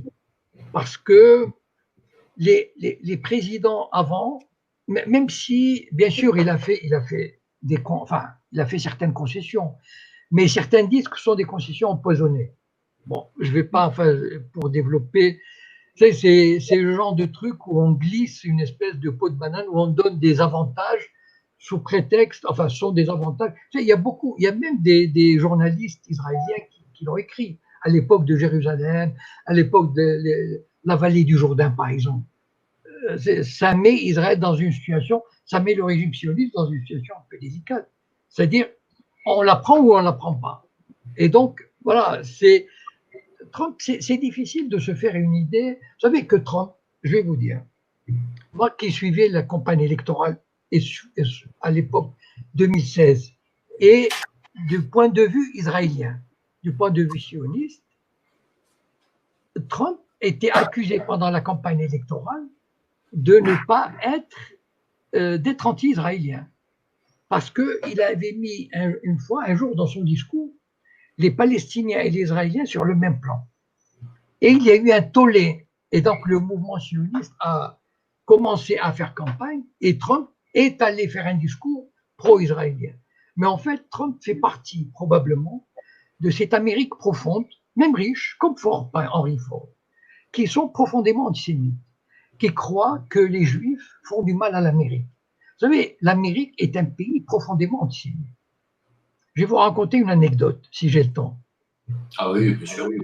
Georges Simenon était, vous savez, l'Amérique était un pays où, dans les années 30, 40, 50, il y avait des lieux interdits aux Juifs. Georges Simenon était à New York. Et déjà en 1935, il raconte ça dans ses mémoires. Et c'était un grand bonhomme, enfin à l'époque, déjà en 1935. Bon. Et à New York, il était descendu dans le plus grand hôtel de New York. Et il y a un cinéaste français, j'ai oublié le nom, je ne sais pas s'il l'a dit. Il est allé voir Georges Simenon, il lui dit, écoute, c'est très difficile pour moi d'avoir une chambre dans cet hôtel, est-ce que tu peux parler au directeur? Il lui dit, bah, bien sûr, c'est un copain et tout, donc il va voir le directeur. Et il lui dit, écoute, j'ai un ami cinéaste, j'aimerais que tu lui trouves une chambre. D'accord, il n'y a pas de problème, donc il lui donne une chambre.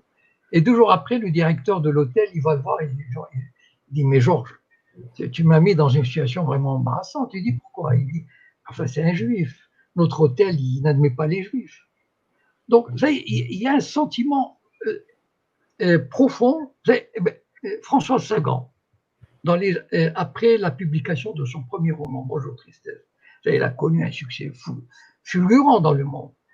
J'ai lu ça dans ses mémoires. Elle est passée 1 mois aux États-Unis. Elle est allée dans le Connecticut. D'accord? Et là, évidemment, elle est descendue dans les plus grands trucs. Enfin, elle a dit, je voyais des panneaux interdits aux Juifs. C'est l'Amérique profonde. Vous savez, Henry Ford, il a publié un livre antisémite, enfin, contre les Juifs. Parce que l'Amérique profonde pense que les Juifs font partie de ces capitalistes qui veulent tuer l'âme américaine. Voilà. Et donc, je pense que Trump, bien sûr, aujourd'hui, il ne peut pas faire autrement, mais je pense qu'il fait partie de cette classe-là. Il doit y en avoir beaucoup d'autres, mais qui n'osent pas s'exprimer, d'ailleurs. Ceci dit, donc, oui. C'est pas Soros qui fait mentir Henry Ford, hein? C'est-à-dire, pardon. Bah, parce que Soros fomente clairement contre les intérêts des États-Unis et contre Trump. Oui. Enfin, je ne vois pas le. Non. Est-ce que vous dites Ford accusait les Juifs d'être responsables d'un genre de complot mondial qui créerait le chaos? Quand on voit ce que Soros finance par les Black Lives Matter et faire affronter les Blancs contre les Noirs, faire agenouiller les Blancs, etc., on est vraiment complètement dans ce genre de complot quand même. Oui, mais Soros, il arrive avec le masque du libéralisme, du progrès, qui est soutenu par le New York Times, par les CNN, etc., et par le monde, entier, c'est-à-dire par certaines forces progressistes, entre guillemets, du monde. Donc, voilà, et puis il a du fric. Donc, il a créé des ONG, etc., il finance des ONG. Donc, il se présente comme, si vous voulez, la différence entre un Soros et un Ford, ou un peu Trump, c'est Ford et Trump sont la vraie Amérique, c'est-à-dire l'âme américaine qui est venue pour créer une société nouvelle, pas basée sur le fric à tout prix, pas cette financiarisation de la société, etc., ce capitalisme sauvage et tout.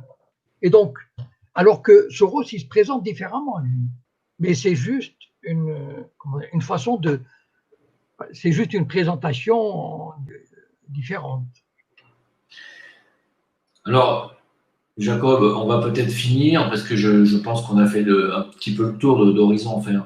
Qu'est-ce que vous donneriez comme conseil aux alerteurs, ceux qui veulent dénoncer tout ça, ce dont on est en train de parler ce soir, et qui habitent en France et qui prennent des peines, des condamnations, des procès? Vous leur conseilleriez de se battre avec les armes juridiques, alors qu'on sait que la justice est également totalement corrompue et soumise, ou est-ce que vous leur conseilleriez plutôt de partir, comme Stéphane Blay a fait, moi d'ailleurs aussi, ou même Soral a quitté la France? C'est difficile, hein, c'est une question personnelle, c'est-à-dire chacun répond de manière personnelle. Moi, ce que je dis, c'est qu'il faut savoir se battre, c'est-à-dire, d'abord, il faut essayer de s'unir. Et il faut essayer, comment dire, d'utiliser l'arme euh, l'arme antisioniste intelligemment. D'abord, il ne faut pas oublier une chose, que si on veut combattre le sionisme, il faut combattre les organisations qui le défendent en France. On ne peut pas échapper. Or, beaucoup d'organisations pro-palestiniennes, par exemple, évitent de s'attaquer aux CRIF et aux organisations juives qui soutiennent le régime sioniste. Bon. C'est difficile pour moi. Moi, je crois dans l'information. C'est-à-dire, il faut créer des pages, il faut faire des vidéos sur ce qui touche, je pense, ce qui peut toucher beaucoup Israël, c'est la légitimité israélienne. C'est-à-dire tout ce qui se rapporte, comme j'ai parlé tout à l'heure, à l'apartheid israélien, à l'agression israélienne, au refus de toute solution pacifique. Eh oui. Ici, voilà, enfin, je ne sais pas, il faut s'informer et informer. Voilà. Il faut d'abord, par exemple, s'informer beaucoup sur les Sayanis. Je pense que si les gens connaissaient le réseau des Sayanim en France, par exemple, ça peut éclairer pas mal certaines, la façon de se battre, la manière de se battre, parce que bon, il faut aussi, on peut pas les combattre de manière frontale parce qu'on sait qu'on est perdant face à ils ont la justice dans leur poche, les procureurs, les administrations, etc. Donc il faut, enfin voilà, il faut être, je sais pas, malin. Ouais, il faut,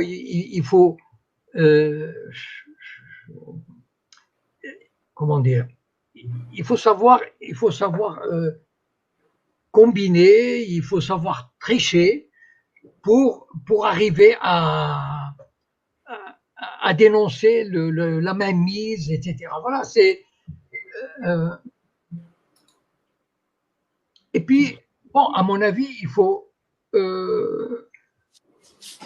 Bon, c'est trop facile de dire il ne faut pas avoir peur, mais je pense qu'il y a une certaine lâcheté en France qui favorise la mainmise du CRIF.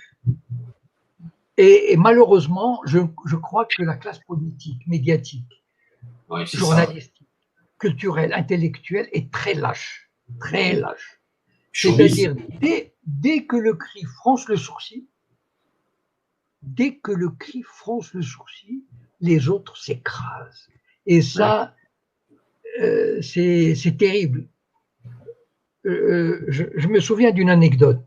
Vous savez, Jean-Frédéric Poisson, c'est un homme politique français qui fait du blabla. Je vais vous dire pourquoi. Bon, et il a créé un parti qui s'appelle le Chrétien démocrate.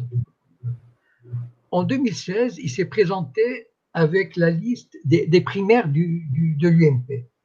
D'accord? Bon. Et il devait avoir 1%. Ça, c'est son score. Mais pendant la campagne pour les primaires, il avait dit, dans une interview, qu'aux États-Unis, l'AIPAC est un lobby sioniste. Bon. Et là, c'est ça le pouvoir. Le pouvoir du lobby aussi, non seulement c'est d'écraser, mais d'humilier. C'est quand on est puissant, on aime humilier. Vous savez que tous les présidents français, tous les présidents de la République aimaient humilier leur premier ministre, aimaient humilier leur ministre pour leur montrer qui est le maître. Et le CRIF, il fait ça.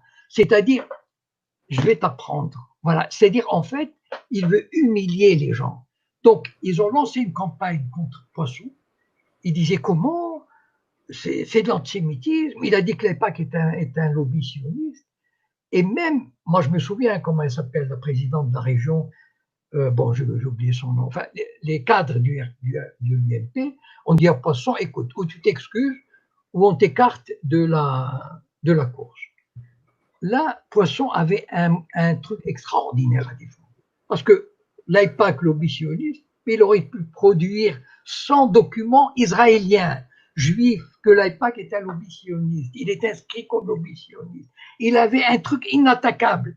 Il avait une cause inattaquable. Et il a baissé son froc. Et il a dit, je m'excuse. Mais enfin, quand on en arrive à ce niveau-là, vraiment, enfin, c'est terrible. Regardez comment les gens s'excusent devant à la télé. Enfin, ce type-là qui s'est excusé devant l'autre. Ah oui, malheureusement, et c'est, vous savez, il y a une vidéo de Elisabeth Lévy. On peut la retrouver, je crois, assez facilement. Moi, je n'ai pas. Bon, ils sont 5 ou 6 judéo-sionistes à discuter, d'accord? Elisabeth Lévy, c'est une vidéo qui date d'il y a 5 ou 6 ans, 7 ans. Elisabeth Lévy leur dit, ah quand même, la façon dont on a humilié ce ministre, c'est quand même un peu trop quand même, non? Enfin, quand même, on l'a vraiment... Ils ont un sentiment, vous savez, l'ivresse de la puissance. L'ivresse de la... L'ubris, comme on dit. C'est-à-dire, ils se croient tout permis. Ils peuvent écraser n'importe qui. Même un président, même un ministre. Bien sûr. Et donc, il faut avoir du courage et non pas les affronter frontalement parce qu'on peut, enfin bon, on risque le procès, etc. Mais on peut faire autrement, voilà. Oui, il y a aussi, je ne sais pas, c'est peut-être la même vidéo où Elisabeth Lévy dit qu'elle a vu Kuckerman dire au président, à Hollande et toute sa clique, dire vous allez faire ci, vous allez faire ça, vous allez faire ci. C'est Elisabeth Lévy qui dit ça. Et c'est ça. Ouais, non, c'est absolument incroyable. Hein. Et moi, Jacob, j'ai envie de vous demander, puisque vous savez que la majorité des Français, grâce à Zemmour, Zemmour peut être un Sayan, sûrement. Probablement. Moi, oui. Grâce au travail de Zemmour, et pas que, la majorité des Français pensent aujourd'hui que le plus grand danger, comme le dit aussi De Villiers, c'est l'islamisation de la France, l'islamisme en France grandissant. Est-ce que pour vous, c'est le cas, ou est-ce que c'est plutôt le sionisme qui est un grand danger? Pour moi, c'est le sionisme. Vous savez que j'ai fait beaucoup de vidéos, voilà. dont une connue à Marseille, avec un ex-combattant, etc. Mais enfin, bon, c'est un détail. Moi, je considère, moi, je voulais pousser les musulmans à s'unir, à s'organiser, parce que pour moi, c'est le seul lobby qui peut contenir le CRIF. C'est le seul, s'il est organisé, s'il est structuré, s'il veut aller au bout, c'est le seul qui peut arrêter le CRIF et combattre le sionisme en France et combattre le régime sioniste à l'étranger. Moi, j'ai toujours cru ça. Le danger, entre guillemets, le danger islamico-musulman, moi, je ne vois pas ça de la même manière. Moi, je dis une chose, c'est que les pays occidentaux ont amené des musulmans pour des raisons économiques. Enfin bon, on ne va pas revenir là-dessus, ils sont là. Ils sont en Angleterre, ils sont aux États-Unis, ils sont au Canada, ils sont en Allemagne, etc. Bon. Il y a, moi, vous savez, j'ai vécu au Canada 6-7 ans, en tant qu'étranger, en situation régulière. J'ai vécu en Allemagne en tant qu'étranger en situation régulière. Et j'ai vécu en France longtemps en tant qu'étranger.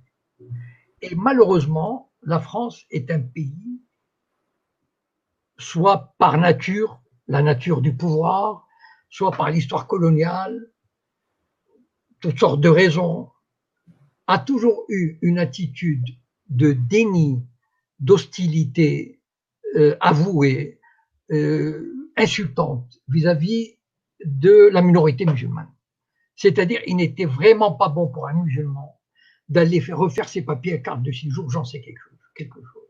On a souffert le martyre. Vous savez, au Canada, on m'a jamais traité. Moi, la première fois quand je suis allé dans une préfecture de police en Allemagne, à Berlin, j'ai dit, mais c'est le paradis ici pour un étranger. C'est le paradis. Ils vous disent, monsieur, mais en France, ils sont les musulmans. Mais comment voulez-vous que ce musulman va réagir, vont réagir. Et c'est normal qu'ils ne se sentent pas, comment dire, ils n'ont pas envie de participer au destin national. Parce que il y a eu l'histoire coloniale, mais il y a eu, enfin, vous n'avez qu'à regarder les vidéos de Coluche dans les années 70. Combien il parle des bavures contre les Arabes, une balle dans le dos, etc. Mais c'était fréquent comme. Enfin, voilà, bon, ça c'est malheureusement, c'est l'attitude de l'administration, des autorités françaises vis-à-vis de ces étrangers. Et moi je comprends tout à fait, et je regrette que les musulmans en France n'aient pas réussi, ou n'aient pas voulu, ou n'aient pas pu. Et ça, le CRIF aussi l'a compris. Vous savez qu'en 1983, on a créé SOS Racisme. Qu'est-ce qui s'est passé en 83? La jeunesse beurre est sortie en France. Il y avait 100 000 qui demandaient à être intégrés. Il n'y avait pas de filles voilées. Il n'y avait pas un seul voile, à ma connaissance en tout cas, qui ont dit nous voulons nous intégrer au pays. Qu'est-ce qu'on leur a dit? Bernard-Henri Lévy et ses acolytes ont créé SOS Racisme pour détourner l'attention, etc. Et donc, les parquer dans leur quartier, ne pas les intégrer, etc. Et finalement, et ça c'est pourquoi Zemmour combattent Goldnadel, combattent les musulmans? Parce qu'ils veulent, enfin d'après moi, ces sionistes veulent empêcher que les musulmans vivent normalement en France, c'est-à-dire acquièrent leur place légitime, intellectuelle, à l'université, dans les barreaux, etc., et donnent une coloration tiers-mondiste à la France, une coloration arabe, une coloration musulmane, une coloration multiculturelle. Voilà. Et donc, le travail de Zemmour, le travail de BHL, c'est d'écraser les musulmans. Ça veut dire qu'une musulmane, quand elle sort avec un voile, il faut qu'elle ait ce sentiment qu'elle n'a pas le droit de le faire. Et il l'a dit un ministre. Valls a dit, on peut être fier de porter la kippa, mais quand on porte le voile, eh bien, il faut le faire discrètement, il faut baisser les yeux.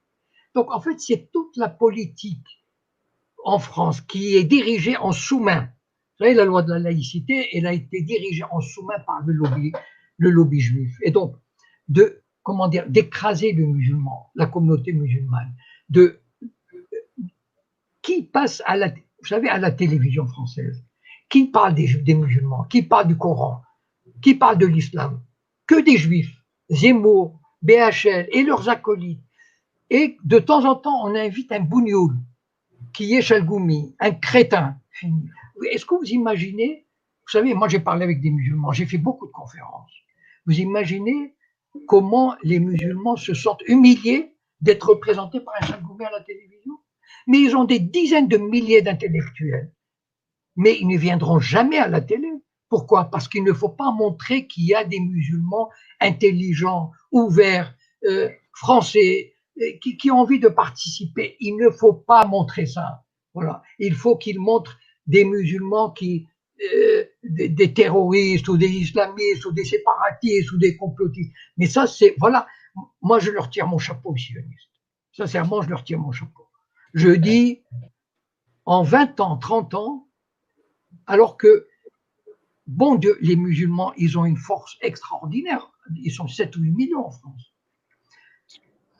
Moi, je leur demande pas, enfin, je ne suis pas, vous savez, je suis un laïc, je suis un athée. Moi, mon rêve, c'est qu'en France, tout le monde vive librement, laïquement, comme on veut.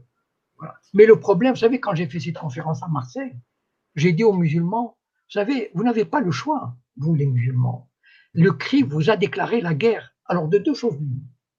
Ou vous vous soumettez, ou vous résistez. Mais vous ne pouvez pas dire, ah non, non, moi, cette guerre ne m'intéresse pas. Non, cette guerre vous est imposée. Voilà, que vous le vouliez ou non. Donc, ou vous soumettez, ou vous résistez. Voilà. Et donc, moi, j'ai appelé une fois dans une conférence, j'appelais ça le communautarisme de résistance. Voilà. Parce que moi, j'aurais voulu qu'en France, il n'y ait pas de communautarisme. Mais qui a créé le communautarisme en France?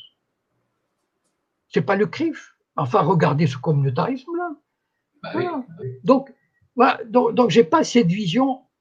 Moi, je me méfie, de toute façon, je me méfie beaucoup de types comme Zemmour, Goldadel, BHL, etc.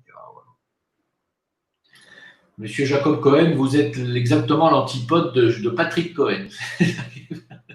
Oui. Et alors, avec un garde, c'est le nouveau garde des Sceaux Dupond-Moretti qui nous dit que si on chassait tous les Arabes de France, on trouverait plus personne pour faire notre ménage. Ça illustre bien ce que vous êtes en train de dire. Pardon, répétez, j'ai pas bien. Je dis avec Dupond-Moretti, le nouveau ministre de la Justice, qui a dit que si on chassait tous les Arabes de France, on aurait du mal à trouver des gens pour faire le ménage. Je trouve que ça illustre bien ce que vous venez de dire. Mais il n'y a pas que le. Attendez, vous savez combien de milliers de médecins maghrébins travaillent dans les hôpitaux français? Bien sûr. Des milliers, des milliers. Voilà. Bien sûr.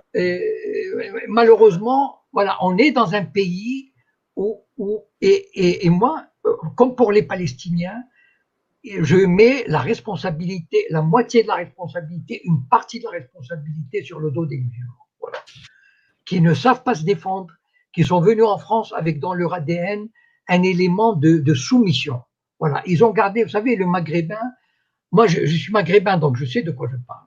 Voilà. Et j'ai grandi dans cet esprit, dans mon ADN, il y avait un élément de soumission aux colons, aux colonisateurs, voilà, qui nous a mis en tête qu'il était supérieur. Et malheureusement, beaucoup de Maghrébins, la plupart des Maghrébins sont venus ici avec cet élément-là et ils n'ont pas réussi à s'en débarrasser. Parfait. Monsieur Jacob Cohen, si vous voulez rajouter quelque chose en guise de conclusion, je vous laisse faire.